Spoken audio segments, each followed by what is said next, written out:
Hello everyone. This is the part 5 of Organic Spectroscopy Rapid Revision Notes. In this video, we will discuss about the mass spectrometry. So, let's start the video. Firstly, we will discuss what is mass spectrum. तो हम सभी जानते हैं जो हमारा mass spectrum होता है वो एक प्लॉट होता है relative abundance versus m by e value of cations. ये m बाई ई वैल्यू हमारा मास अपॉन चार्ज का रेशियो है किसी भी कैटायन का। हम लोग कैटायन क्यों ले रहे हैं? क्योंकि जनरली मास स्पेक्ट्रोमेट्री में सिर्फ जो पॉजिटिव चार्ज आयंस हैं सिर्फ उनका ही हमें पीक देखने के लिए मिलता है, इसलिए हम यहाँ पर m by E value cations की लेके चल रहे हैं। और हमारा जो वाई एक्सिस में होता है वो होता है रिलेटिव अबंडेंस उस आयन का। नेक्स्ट, हमारे पास जो मास स्पेक्ट्रम होता है उसमें हमें एक पीक मिलती है जिसे हम बेस पीक कहते हैं। और उसमें कौन सा बेस पीक है हम ये कैसे आइडेंटिफाई करेंगे? तो हमारा जो बेस पीक होता है वो बहुत ज़्यादा इंटेंस होता है, मीन सबसे हाईली इंटेंस जो पीक होती है उसे हम बेस पीक कहते हैं। और ये जनरली जो मोस्ट स्टेबल फ्रेगमेंट होता है हमारे किसी कंपाउंड का, उसके कारण हमारा बेस पीक आता है। देन हमारे पास एक मॉलिक्यूलर आयन पीक होता है जिसे हम m प्लस पीक से रिप्रेजेंट करते हैं। m प्लस पीक वो पीक होता है जिसकी highest m by E value होती है, मीन्स जिसकी highest mass upon charge ratio होता है, उस पीक को हम कहते हैं मॉलिक्यूलर आयन पीक या फिर पेरेंट पीक भी बोल सकते हैं। जब हम मास स्पेक्ट्रम को देख करके कोई भी कंपाउंड का फॉर्मूला आइडेंटिफाई करते हैं तो उसमें सबसे ज़्यादा इंपॉर्टेंट रूल होता है नाइट्रोजन रूल। नाइट्रोजन रूल से हमें पता चलता है कि हमारे कंपाउंड में कितने नाइट्रोजन एटम प्रेजेंट हैं। और नाइट्रोजन रूल जनरली जो हमारा मॉलिक्यूलर आयन है उस पर ही अप्लाई होता है। जैसे कि हमारे पास कुछ फ्रैगमेंट आयन होते हैं, एक मॉलिक्यूलर आयन होता है जिसे हम पेरेंट आयन बोलते हैं। तो फ्रैगमेंट आयन पर हमारा नाइट्रोजन रूल अप्लाई नहीं करते हैं, हम सिर्फ मॉलिक्यूलर आयन पर ही अपना नाइट्रोजन रूल अप्लाई करेंगे। देन एक्चुअली नाइट्रोजन रूल क्या होता है? अगर हमारा मास अपॉन चार्ज का रेशियो इवन नंबर है तो हमारे जो नाइट्रोजन एटम प्रेजेंट होंगे वो इवन नंबर में प्रेजेंट होंगे, लाइक 0, 2, 4, 6 एंड सो ऑन। इस टाइप से हमारे नाइट्रोजन एटम प्रेजेंट होंगे। अगर हमारा मास अपॉन चार्ज का रेशियो ऑड है तो हमारे पास नाइट्रोजन एटम जो प्रेजेंट होंगे वो भी ऑड नंबर में प्रेजेंट होंगे, लाइक 1, 2, 3 एंड सो ऑन। यहाँ पर एक इम्पॉर्टेंट थिंग है कि यहाँ पर जो जीरो है इसे हम इवन मान करके चल रहे हैं यहाँ पर। अब हमारे पास कुछ फॉर्मूला है जहाँ पर हम मास अपॉन चार्ज रेशियो का रिलेशन देखते हैं हम रेडियस ऑफ कर्वेचर के साथ। तो हमारे पास जो रेडियस ऑफ कर्वेचर का फॉर्मूला होता है वो होता है m v by z B. यहाँ पर आर हमारा radius of curvature of the path है, मीन्स जो हमारा मॉलिक्यूलर आयन है उसका जो पाथ है उसका रेडियस ऑफ कर्वेचर को हम आर से रिप्रेजेंट कर रहे हैं यहाँ पर। बी हमारा मैग्नेटिक फील्ड स्ट्रेंथ है और यहाँ पर जो हमारा वी है ये हमारा वेलोसिटी को रिप्रेजेंट कर रहे हैं। और एम हमारा मास है और जेड हमारा चार्ज है आयन, जो भी आयन का हम कैलकुलेट कर रहे हैं। अगर हम इसे ट्रांसपोज करें तो हमारे पास m बाई जेड का फॉर्मूला आएगा B square R square upon 2। यहाँ पर ये कैपिटल वी है और जो हमारे पास ऊपर वाले फॉर्मूले में ये हमारा स्मॉल वी था। और यहाँ पर ये जो कैपिटल वी है ये हमारा पोटेंशियल डिफरेंस है। तो इस फॉर्मूले से हम देख सकते हैं कि अगर हमारा मास अपॉन चार्ज का रेशियो इंक्रीज होता है तो हमारा रेडियस ऑफ कर्वेचर भी इंक्रीज हो जाता है। देन हमारा नेक्स्ट फॉर्मूला है जिसमें हम capital R equals to capital M upon del M लिखते हैं। यहाँ पर हमारा आर रिजोल्यूशन है, जो भी मास स्पेक्ट्रोमीटर होगा उस स्पेक्ट्रोमीटर का हमारा रिजोल्यूशन को हम आर से रिप्रेजेंट कर रहे हैं। कैपिटल एम हमारा मास है पार्टिकल का। डेल्टा एम हमारा डिफरेंस है, जो हायर मास पार्टिकल प्रेजेंट होगा और हमारे पास जो मास ऑफ पार्टिकल है उसको सब्ट्रैक्ट करने से हमारी जो वैल्यू आएगी वो हमारी डेल्टा एम की वैल्यू होगी। तो इस तरीके से कुछ फॉर्मूले थे जो हम मास स्पेक्ट्रोमेट्री में यूज करते हैं। अब हम देखेंगे कि कोई भी मोलिकुलर आयन है उसका लाइफ टाइम का ऑर्डर क्या होता है, मीन्स किस आयन की लाइफ टाइम ज़्यादा होती है किसकी कम होती है। तो उसका हम एक ऑर्डर है जिसे हम याद कर सकते हैं।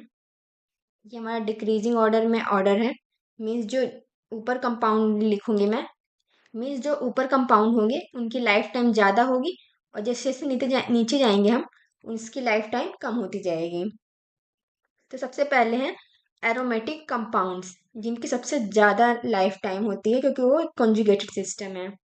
देन हमारे पास है कॉन्जुगेटेड एल्कीन, ये एसाइक्लिक कंपाउंड्स होंगे और वो कॉन्जुगेटेड होंगे। देन नेक्स्ट है एलिसाइक्लिक कंपाउंड। देन इसके बाद है ऑर्गेनिक सल्फाइड्स। इसके बाद है अनब्रांच्ड हाइड्रोकार्बन। इसके बाद है मरकैप्टन्स। देन है ketones. Then amines. Then esters. इसके बाद है ईथर्स। इसके बाद है कार्बोक्सिलिक एसिड। इसके बाद है ब्रांच्ड हाइड्रोकार्बन्स। देन है अल्कोहल्स। ये हमारा मॉलिक्यूलर आयन का लाइफ टाइम का ऑर्डर है। इससे हम आइडेंटिफाई कर सकते हैं कि हमारे कंपाउंड में कौन सा फंक्शनल ग्रुप प्रेजेंट हो सकता है अकॉर्डिंग टू उसकी लाइफ टाइम के अकॉर्डिंग।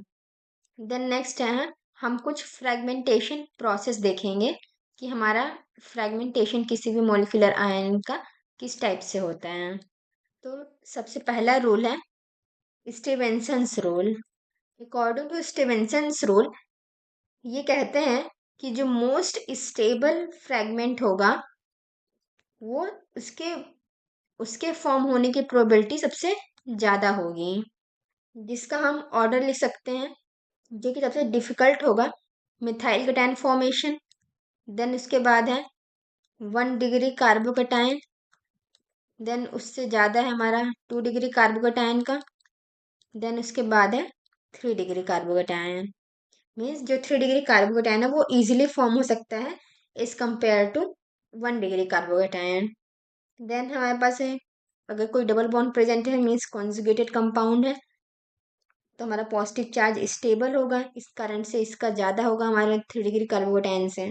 ट्रिपल बॉन्ड कंपाउंड और डबल बॉन्ड कंपाउंड को ऑलमोस्ट सिमिलर होगा हमारा फॉर्मेशन आयन का। देन उसके बाद है aromatic compound, means aromatic compound conjugated होते हैं, इस कारण से एरोमेटिक कंपाउंड के आयन फॉर्मेशन ज़्यादा इजी होगा as compare to aliphatic compounds. Means हमें अगर इस में ऑर्डर में लेफ्ट टू राइट जाएंगे तो हमारे पास ये पता चलता है कि जो हमारे पास राइट साइड पे जो आयंस है ये इजीली फॉर्म हो जाएंगे और जो लेफ्ट साइड पे आयन है उसको फॉर्म होने में डिफिकल्टी होगी। देन हमारे पास नेक्स्ट प्रोसेस है alpha cleavage process. Alpha cleavage process में क्या होता है, जो रेडिकल साइड होता है वहीं पे से हमारा जो फ्रैगमेंट आयन फॉर्म होता है। जो अल्फा क्लीवेज है ये हमारा 1 बॉन्ड क्लीवेज होता है। अल्फा क्लीवेज में जो बॉन्ड हमारा क्लीव होता है वो जनरली डायरेक्ट रेडिकल साइड से अटैच नहीं होता है, वो हमारा रेडिकल साइड के एडजेसेंट पोजीशन पे जो बॉन्ड होता है वो हमारा यहाँ पर क्लीव होता है। इस स्टेटमेंट को हम देख सकते हैं, bond that is broken not directly attach to radical side but bond attach to alpha position atom. For example अगर अगर हमारे पास कोई कंपाउंड है लाइक R CH2 CH3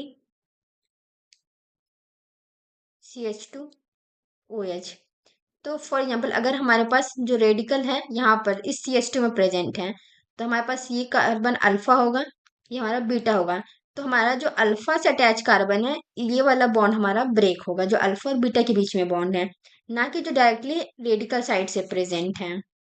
तो इस तरीके से हमारा अल्फा क्लीवेज होता है। नेक्स्ट फ्रेगमेंटेशन प्रोसेस पढ़ेंगे हम, जिससे है कि बोलते हैं इंडक्टिव क्लीवेज। इंडक्टिव क्लीवेज में क्या होता है, ये होता है चार्ज साइट इनिशिएटेड क्लीवेज। जहाँ पर चार्ज प्रेजेंट होगा वो वाला बॉन्ड हमारा इसमें क्लीव होता है। और जनरली इस ब्रेकेज को हम रिप्रेजेंट करते हैं आई से। और ये भी वन बॉन्ड क्लीवेज होता है। मीन्स इसमें जो सिर्फ एक बॉन्ड होता है वो क्लीव होता है। फॉर एग्जाम्पल अगर हमारे पास कोई बॉन्ड है लाइक आर वाई प्लस, और ये जो वाई हमारा कोई भी हेट्रो एटम है लाइक आर है, ओ एच है, आर एस एच इस टाइप से, और इस पे कोई भी आयन प्रेजेंट है मतलब पॉजिटिव चार्ज, तो हमारा ये जो बॉन्ड होगा ये हमारा क्लीव होगा इंडक्टिव क्लीवेज में। अभी तक हमने जो भी देखा वो वन बॉन्ड क्लीवेज थे। अब हम देखेंगे टू बॉन्ड क्लीवेज क्या होता है। टू बॉन्ड क्लीवेज में जनरली दो बॉन्ड ब्रेक होते हैं। मीन्स जनरली ये होता है एलिमिनेशन प्रोसेस। एलिमिनेशन होने के बाद हमारे पास कुछ molecule like H2O, HX, alkene इस टाइप के हमारे जो मॉलिक्यूल है वो एलिमिनेट होते हैं। फॉर एग्जाम्पल अगर हमारे पास कोई मॉलिक्यूल है लाइक CH2, CH3OH, अगर इसमें एलिमिनेशन प्रोसेस होगा तो क्या कैसे होगा, हमारा जो R है इसमें एक यहाँ पर एक OH प्रेजेंट है और यहाँ पर एक हाइड्रोजन प्रेजेंट है, तो हमारा ये जो H2O मॉलिक्यूल है ये निकल जाएगा और हमारा यहाँ पर डबल बॉन्ड का फॉर्मेशन हो जाएगा। तो इस तरीके से हमारा एलिमिनेशन अकर होता है। देन अगर हमारे पास किसी मॉलिक्यूल में odd electron molecular ion present है, तो इसमें जो मॉलिक्यूलर आयन आएगा वो हमारा आएगा OE प्लस टाइप का। और अगर even number of electron present है तो ये जनरली न्यूट्रल फ्रैगमेंट को जनरेट करता है, जिसे हम कैपिटल एन से रिप्रेजेंट करते हैं। देन नेक्स्ट प्रोसेस है रेट्रो डायल साइडर प्रोसेस। ये जनरली जो डील साइडर रिएक्शन होता है उसका जस्ट अपोजिट होता है। फॉर एग्जाम्पल अगर हमारे पास कोई कंपाउंड है इस टाइप का, तो जैसे कि हमारे पास ये जस्ट डील्स अल्डर रिएक्शन का रिवर्स होता है, तो हम इसको ड्रॉ कर सकते हैं इस तरीके से। मीन्स जैसे कि हमने जानते हैं कि अगर हमारे पास ये दो रिएक्टेंट प्रेजेंट होता है और तो इसमें डील्स अल्डर रिएक्शन किस टाइप से होता है, ये कंसर्टेड प्रोसेस होता है। तो इस तरीके से हमारा ये कंपाउंड का फॉर्मेशन हो जाएगा। तो जो रेट्रो डील साइडर क्लीवेज है इसमें जस्ट जो हमारा डील साइडर रिएक्शन होता है सिमिलरली उसी टाइप का होता है, और हमारे पास एक डाई इन और एक डाइनोफाइल जनरेट होता है विथ चार्ज स्पीसीज। अब नेक्स्ट हम एक और फ्रेगमेंटेशन प्रोसेस देखेंगे जो कि बहुत ज़्यादा इंपॉर्टेंट है, जिसे हम कहते हैं McLafferty rearrangement. McLafferty rearrangement generally ऐसे कंपाउंड में होता है जिसमें gamma hydrogen carbonyl compound present होते हैं। ये जो गामा हाइड्रोजन होता है इसी में रीअरेंजमेंट होता है। ये फॉर एग्जांपल ये ऐसे कंपाउंड्स में होता है जिसमें एमीन ग्रुप प्रेजेंट हो, एस्टर ग्रुप प्रेजेंट हो, कोई एसिड प्रेजेंट हो, एल्कीन ग्रुप प्रेजेंट हो, या फिर नाइट्राइल ग्रुप प्रेजेंट हो। इस टाइप से अगर कोई ग्रुप प्रेजेंट है तब हमारा मैक्लेफर्टी रीअरेंजमेंट होता है। यहाँ पर एक एग्जांपल हम देख सकते हैं। तो ये हमारा गामा हाइड्रोजन है। तो गामा हाइड्रोजन जो है ये जो चार्ज स्पीसीज है जेड, इसकी तरफ एक इलेक्ट्रॉन जाएगा ये इस बॉन्ड का, और एक बॉन्ड इस तरीके से ब्रेक होगा। देन हमारा जो बॉन्ड है अल्फा और बीटा के बीच में अल्फा और बीटा के बीच में ये बॉन्ड ही ब्रेक होगा, और हमारे पास जो कंपाउंड का फॉर्मेशन होगा वो होगा कुछ इस तरीके से। और जो बीटा और गैमा कार्बन थे उनके बीच में डबल बॉन्ड आ जाएगा, और जो हाइड्रोजन है वो हमारा जो जेड था उससे अटैच हो जाएगा, और हमें फाइनल कंपाउंड मिलेगा कुछ इस तरीके से। और जनरली यहाँ पर जो जेड है और ये वाई है ये हमारा कोई कार्बन, नाइट्रोजन या ऑक्सीजन हो सकता है। इस रिएक्शन में हमें एक एल्कीन मिल रहा है और दूसरा हमें एक रेडिकल कटायन का फॉर्मेशन हो रहा है। और ये हमारा एक कंसर्टेड प्रोसेस है, क्योंकि ये एक सिंगल स्टेप में हो रहा है, इसलिए ये कंसर्टेड प्रोसेस है।